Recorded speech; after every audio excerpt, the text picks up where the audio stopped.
at that. We're back. There he is, Boy George. And the look has evolved. True?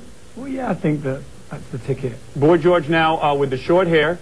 Shorter hair. Thinking of growing longer hair. Well, just a little bit, yeah, on top. I said this to George during the commercials. I was looking at pictures of George throughout his career. Take a look at some of these pictures because you'll find that everyone thought George was so outrageous when he came on the scene. Now, okay, this look right here to me is your best look. This I like. Now, this is early on, right? Yeah, that was a kind of multicultural look. Now, you see that look? I'm telling you, a lot of rock stars... But everyone's got that now. Everyone's got that now. But when you came out, everyone was like, oh, my God, look at this guy. There's something wrong here, right? This was totally shocking, totally outrageous. But yet, you have to admit that there are a lot of bands now copying that look, right? Well, yeah, fashion has become a lot wilder. When I came to America the first time with Culture Club, we did some show, it was a small show, and everybody was wearing flares and open neck shirts with wide lapels. Right. And I was like, I felt like I was in the Twilight Zone. And I was just looking at these people thinking, what are they going to think of us? So we went out and they were just looking at us like we were freaks. I mean, there was still a lot of people wearing flared trousers then. Right. But so we were like aliens. Yeah, but the thing with you is you never cared. When you were 15 years old, you were walking around in high school or whatever it was you were in at the time. At 15 years old, you're walking around dressing like that. Well, I've always, fed off, confrontation. Yeah, but didn't you want to conform? Didn't you want to be accepted by all the other kids?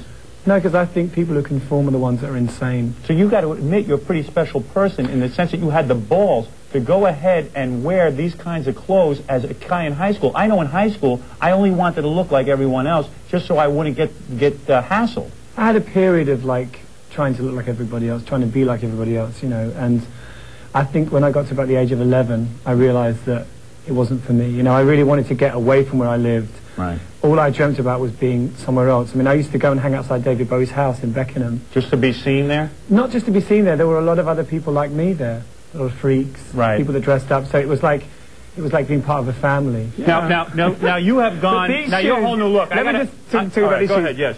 I had these shoes made, and I've wanted these since I was 11. Can you see those here, George? Let me show that. Let me worship at your feet. First of all, you painted your nails. That's got to be new. You never did that before, did you? I borrowed the nail varnish off the secretary at your front desk. Did you really? Let me tell you something. This is beautiful. This is unbelievable. I'm not used to seeing nail polish and hair on the same foot. You know what I mean? And let me just tell you, when I was 11, I saw David Bowie on Top of the Pops doing Jean Genie. Right. One of those songs. Right. And he had these shoes on exactly like this, and I always wanted a pair.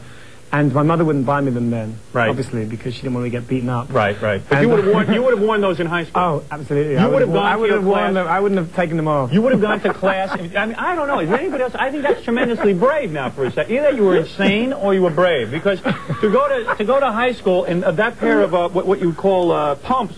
Yeah. Right. Well, these are platforms.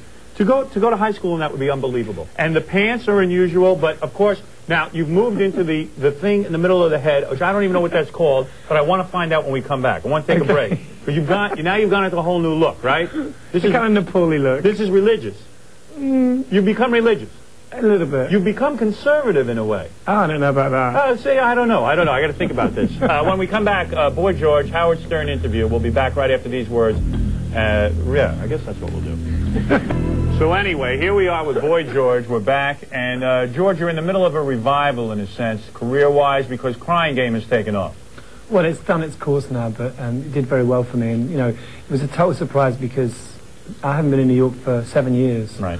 I was here a few months ago. You couldn't come back to New York. They wouldn't let you in the United States. No, I was in America. I've been into America. I've been to LA a couple of times, but I had problems in New York. Right. And I really was a bit scared about coming back here. Because, I lived here for a while. I tell you, anybody would be scared coming back here.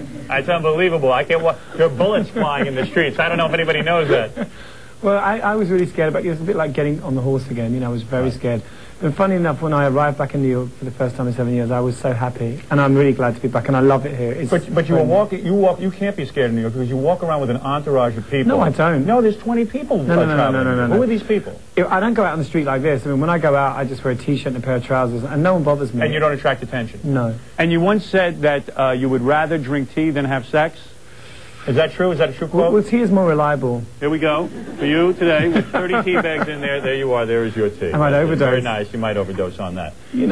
So now talk about when you were down. In other words, you had a whole bunch of hit songs with Culture Club. You broke out. You went on your own. You went solo because Culture Club was a drag, right? Yeah, well, it just got boring. Got boring, which I still don't understand, by the way. Well, I was sleeping with the drummer, so... You were sleeping with the drummer, and the drummer split on you, correct? Yeah. All right. So he splits, but couldn't we just get a new drummer? Well, I couldn't... Well, we thought about sort of staying together, but it was too much like an ABBA nightmare. You know, ABBA kind of divorced, and then they... Yeah, but you should never let any man rule your life.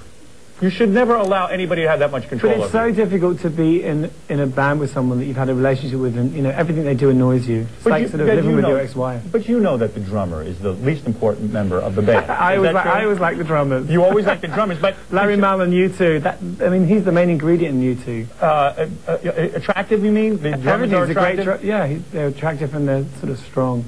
Because, to me, what I would have done is... Make me scream like a white lady. Now, what I would have done in your situation, I would have said, okay, hey, the drummer was a nice guy, we had a relationship, he leaves, I'll bring in a new drummer, Culture Club... You can't do that. You can't do it. No, because it's like, you know, the band was like a family. I mean, you know, it was like a family, and you couldn't really do that. I don't think the other people would have gone for that anyway. And it was really time for me to leave the band because, you know, since I left Culture Club, I've learned so much more about music. I've become much more confident about my own ability, which I couldn't have done in that band. You're more independent now. Yeah. And when take more risks. So when you're on top, everyone wants to be your friend. I assume your friends were big-name rock stars, Oh, true? no, my friends are just normal. Normal people. Yeah, normal. And well, not so normal, but... So when you're not having hit records for a while, all of a sudden, are you embarrassed to go out in front of those people? Like, I'm a failure, I'm no good, I'm not anything? No, my friends have always been really important to me, and they've always been very loyal.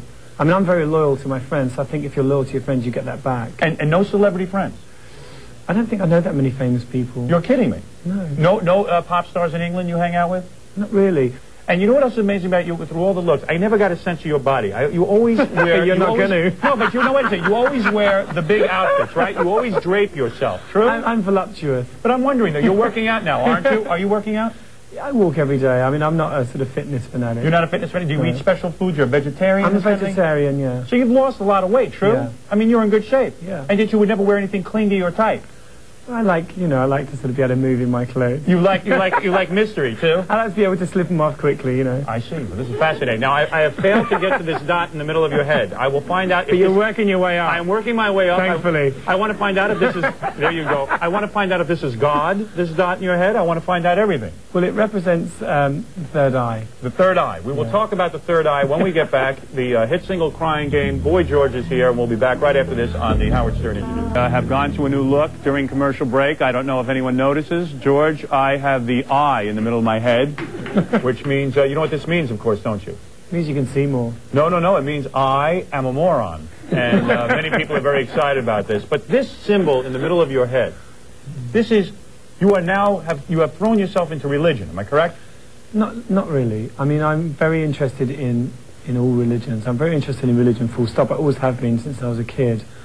I'm interested in Asian, you know, sort of philosophy and Buddhism, Hare Krishna. But this is really to freak people out, too, right? I mean, you're always in search of the next thing, the next look. Well, I always felt that, you know, the Hare Krishnas were rather like myself in the way that they put their head on the block. I mean, you know, if you're a Christian, you can walk around, no one's going to know. Right. If you're Hare Krishna, you know, you're out there, you're saying, this is what I am, and people can't deal with that, you know, and I quite like that. I quite like the association. So this is part shock value, too, because this is a conversation piece to have this. It's the same thing as the lipstick or the eyebrows or anything like that, in a way. It's shock value, true? It's a lot more than that. It's not just theater. It's a lot more than that. I mean, I think religion and theatre are very closely connected. Look at the Pope, look at his frocks. Right. I mean, you know. Yeah, the purple gowns. Look at the Vatican. I mean, that's theatre. You could almost say that the Pope is he's sort of like a drag queen in a sense, isn't he? Is he not? No, in the sense that he wears... I mean in the sense that he wears the big purple robes, he wears a beautiful purple hat, and then on special occasions he'll whip out a frilly number. Am I correct? Is that true? Well, I think that it's very theatrical religion, you know, it always has been, you know, the incense and... I mean, yeah, some of your outfits